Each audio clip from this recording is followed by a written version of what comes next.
She had to break away. Yeah, well, it might have been in the 70s when New York City really had it all, but sure as hell ain't anymore. Anyway, thanks for coming by, putting some eyeballs on, my friends. Welcome to another drink along. Today, we're going to take a look at Pueblo Vienna Lager. Mexican style Vienna Lager. So think like, I don't know, Dos Equis Amber maybe? Something like that. One of the darker ones. Since 2012, 1 pint, ABV is 5.5, the IBUs are 28. Thank you for giving us some numbers. Standard government bullshit warning. Remove the label and recycle the can. Well, we're going to remove the label and then turn it into another fridge magnet because that's just the way I roll. Anyway, this is the glass that I was bitching about the last time. Your classic bow tie. Bow tie. Right? Well, finally got here. Went from Amazon to UPS to USPS to probably the Pony Express and who the hell knows what else. Anyway, there's your crack. Thanks again to whoever was nice enough to anonymously donate to us. Let's do the pour. So Vienna's to be a bit maltier, a bit more copper colored.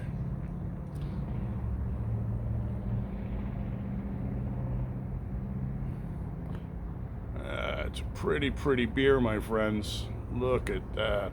Oh, beautiful. It's a little cooler today. It's only like 108. I know. But Phoenix, anything below 110 is kind of livable, and anything above 110 is hide. Anyway, here's your head. Nice and frothy. Kind of cottage cheesy, I guess we could call it.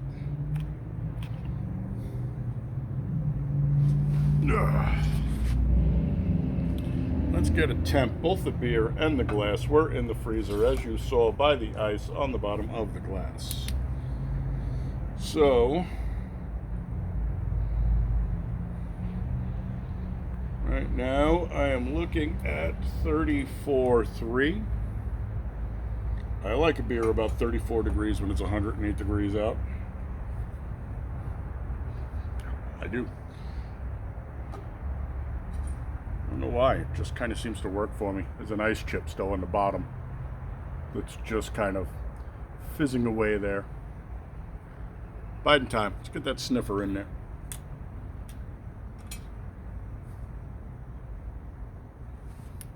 Not really a whole lot going on at 35 degrees. Crazy. Just a very light beery nose, which I shouldn't be wearing on my nose. It's a really nice rich copper.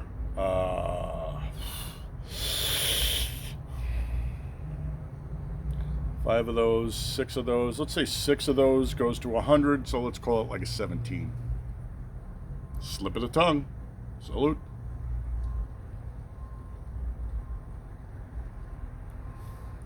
So cold. Sweet and malty.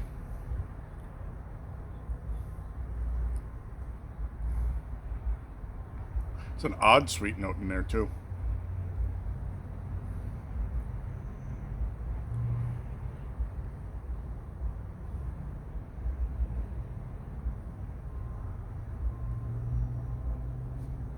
Since we screwed the lacing fans on the last video, I don't know. Maybe some of the flat ice wall earth people can tell us what the hell that is. Otherwise, we're not really getting anything. Just all soft palate, nothing incidental, not a lot of tongue involvement. Again, it's way too cold. A little bitterness kicking in. But nothing outstanding. So we're going to have to give this a minute to warm up, which is about all it is going to take. Let's see what the interweb says. Ooh, I missed Hoppy Hummingbird Pilsner. We're going to have to look for that one. Pueblo Vienna Lager, 5.5 is the ABV, 28 are the IBUs, Mexican-style Vienna Lager brewed with corn. That might be where the sweetness is coming from. An easy-to-drink lager with a medium copper body, crisp on the front end and slightly toasty on the finish. Sounds about right.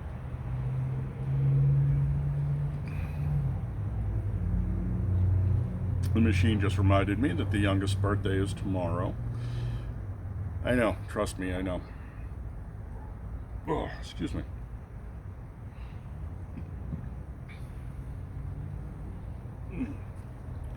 Hoppy Hummingbird Pilsner. I have to look for that one. I really, really do like this brewery. They turn out some really, really solid stuff. So far, this does not disappoint.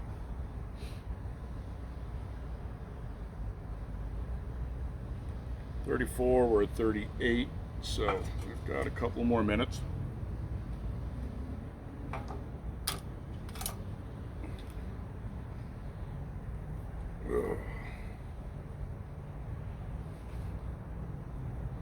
So, just because I have a memory like a sieve.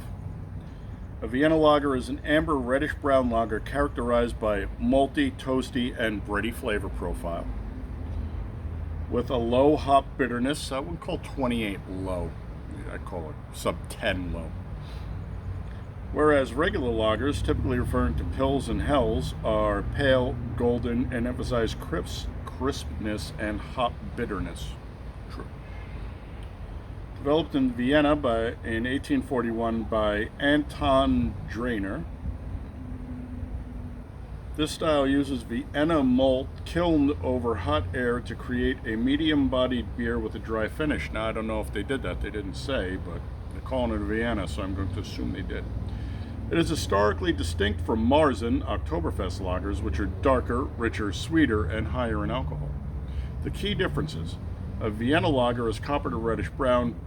Regular pale lagers are golden to straw. Flavors: Viennas are toasty, biscuit-like, and malty. Regulars are clean, crisp, and hoppy. Bitterness: Vienna has low IBUs, high 20s. Regular Pilsners have high IBUs. Depends. Body: Vienna is medium-bodied. Regular lagers are typically light-bodied. Modern Mexican-style Vienna lagers, Dos Equis Amber, often use corn adjuncts to create a lighter, sweeter profile, while American craft versions tend to be drier and more bitter. Well, we know there's corn in here because they told us.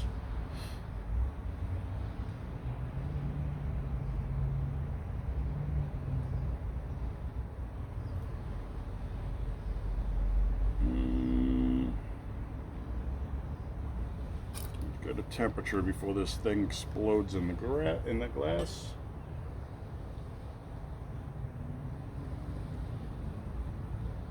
Yeah, busy doing the yakety schmackety, and now I've got a 43. That went up 5 degrees in as long as it took me to read that.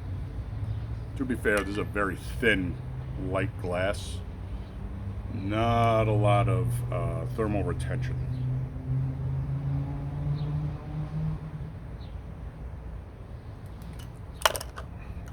God damn it. 43 up 10.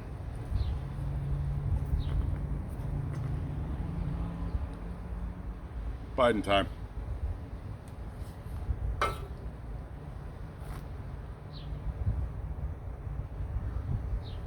The nose is starting to open up. We're starting to get that biscuity bready note.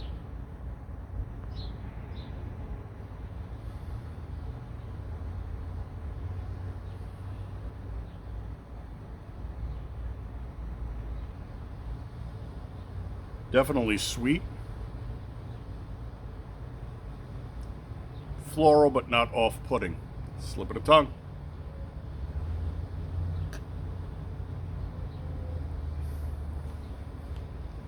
So the flavor profile, ooh, wow. So the flavor profile has shifted. We're now looking at more full mouthfeel, tongue involvement, all the way back, including the sides. Soft palate and intradentals, nothing is leaking. I Just running way too fast today. Nothing is leaking out into the bugles, the extradentals, or the sublinguals. She is fast, goes right to the back. Dirty. Drier than I expected, especially with all that sweetness. But tasty. And if there's one thing I like, it's a tasty beer. So we were up 10. Where are we now? 48.9, 49, because I put the can in there and the can had been sitting out. So 48.9, 49 is 6 degrees. Biden time. Still has a really nice head, no? Look at the way she rings, too.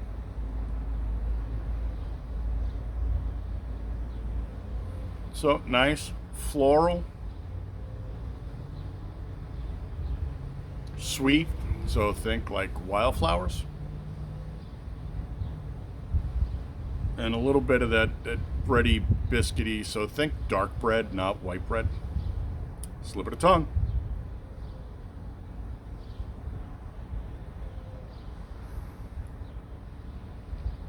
There's your bitterness.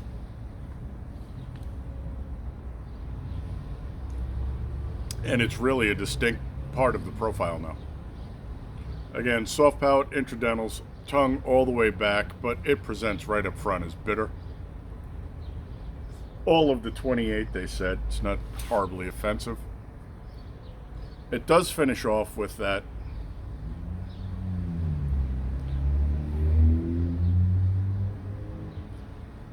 bready, biscuity, definitely not crackery though. Malty back end. Which isn't bad. I don't mind malty beers. I know Angus hates them.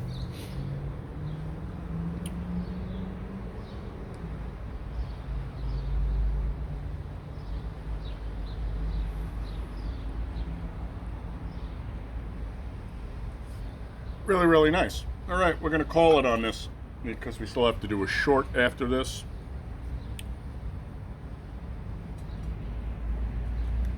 I have 54.9. Before we do that, I have a seahorse and a leafy sea dragon without the leaves, and what's left of South America after the cataclysmic flood, and I have no idea.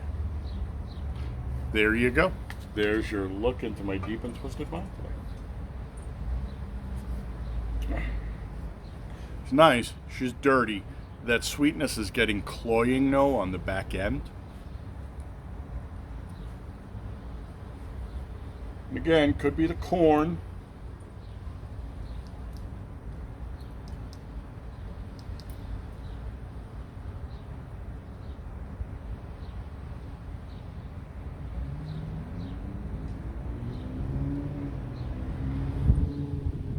All right, 54. We're wrapping it at 54.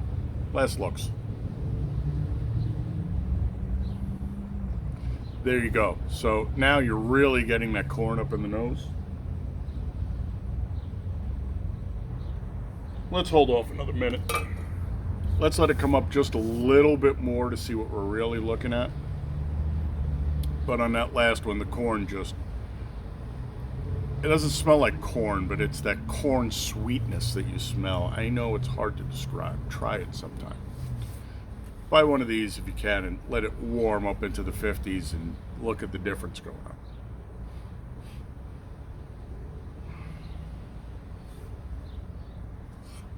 So I am happy my glasses finally came in. I would have liked to have done them for runner. They did not get here in time. Now, all of a sudden, you're stuck in 53, 54 land.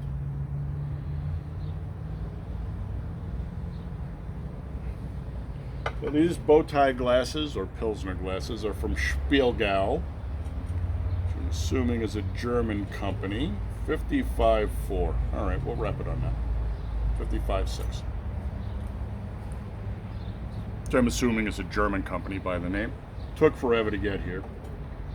These aren't bad. So instead of being $37 a glass, like the Tecus, no, not the Tecus, the really expensive crystal set I got. I forgot their name. Those are $37 a glass. A set of 4 of these were $48, so $12.50 a glass. A lot better. And yes, I know it's odd, but I have a beer glass fetish. What do you want me to tell you? I run a frickin' beer channel. So there it is. There's that really, really sweet malty note. That corn note. And it just reinforces the floral note. Last one, and then we go to the short.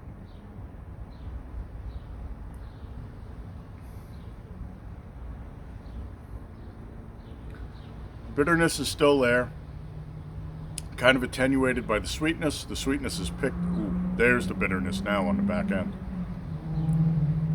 Now, soft palate and a little leakage down into the buccals and the sublinguals. The tongue is dropped off to front third.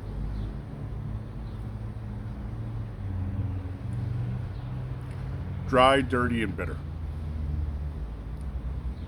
That's it. So, what do we say about Pueblo Vienna Lager from Fate Brewing? Oh, squizzy. Once again, this is one of my top 3 beer companies. I love these guys. And they're local, so it's even better. I need some artwork from them to put up. Oh, I actually have that. Good beer. Really solid, really nice. If you are more into like the Dos Equis Ambers, the Bohemias, it's a really, really good alternative, especially since it's made in America. Flavor profile? Well, let's roll back and just do, would I buy this again? Sure. Drink it again? Out of doubt. Try it on tap? Love to tap this. Handed this to me out of the cooler, I'd say thank you very much. Excellent beer. Like this beer. Is it good for the style? It's really, really good for the style. It's a really nice flavor progression, even from low 30s up to mid 50s. Solid, good beer. I mean, we did like a 20-degree swing on this beer. The flavor profile shifts nicely. I'm not super big fan of corn. Let's see. But it works really well with this. And on that last look that we did, where the bitterness and the sweetness and the maltiness and everything just started to really come together. Interesting. Could it be better? Well, they could not put corn in my beer. Just throwing that out there only because I live in America and all the corn here is toxic and poisonous. Other than that, is there anything to really take points off for? No, not at all. So, if they'd have given me a little more information, if they'd have told me what was going on here,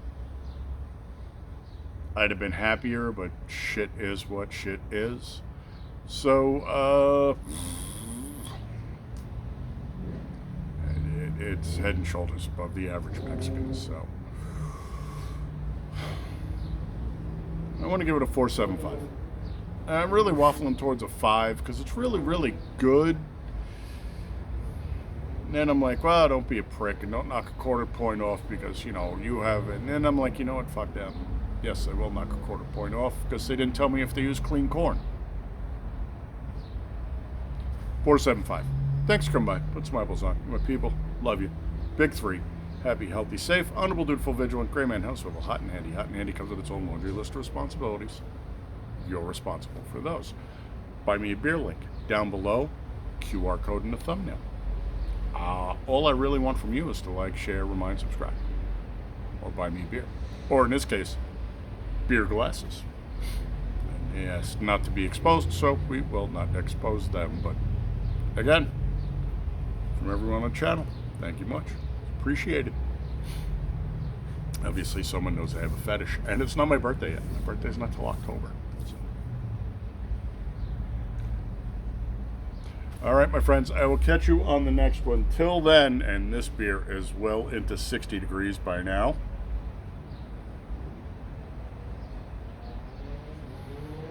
Malty sweet.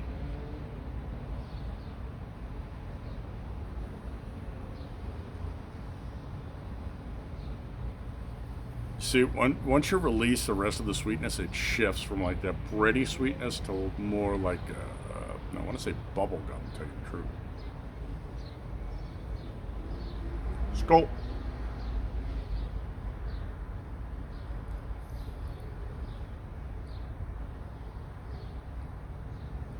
You know what?